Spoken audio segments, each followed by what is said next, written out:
Il-Prim Ministru Joseph Muscat ħabbar fil-Parlament li l-Gvern qed jagħmel studju differenti biex jidentifika liema se jkunu loqsma li jistgħu jiġu affettwati jekk l-Ingliżi jivvutaw biex jitilqu mill-Unjoni Ewropea fir-referendum ta' Ġunju li ġej.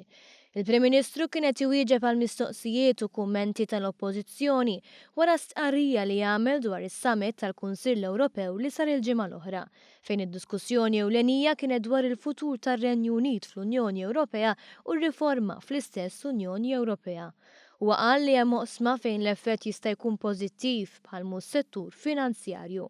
Brabta mal-kwistjoni ta' benefiċċji għal Maltin li jgħixu l-Ingilterra, il-Prim Ministru qal li dawn huma koperti minn ftehim bilaterali dwar is-servizzi soċjali li ilu jeżisti bejn iż-żewġ pajjiżi mill-1965.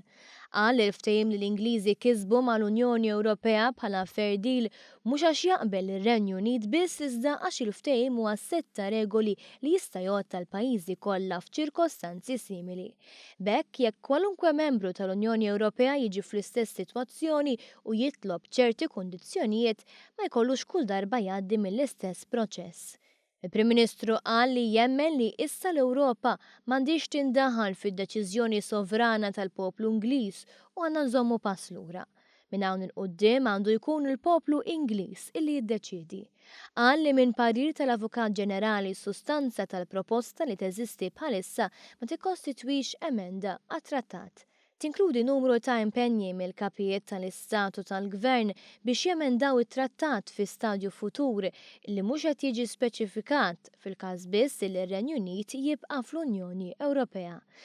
Għalhekk ma hemm ebda obbligu legali li din id-deċiżjoni tiġi ppreżentata għall-approvazzjoni tal-Parlament f'dan l-istadju.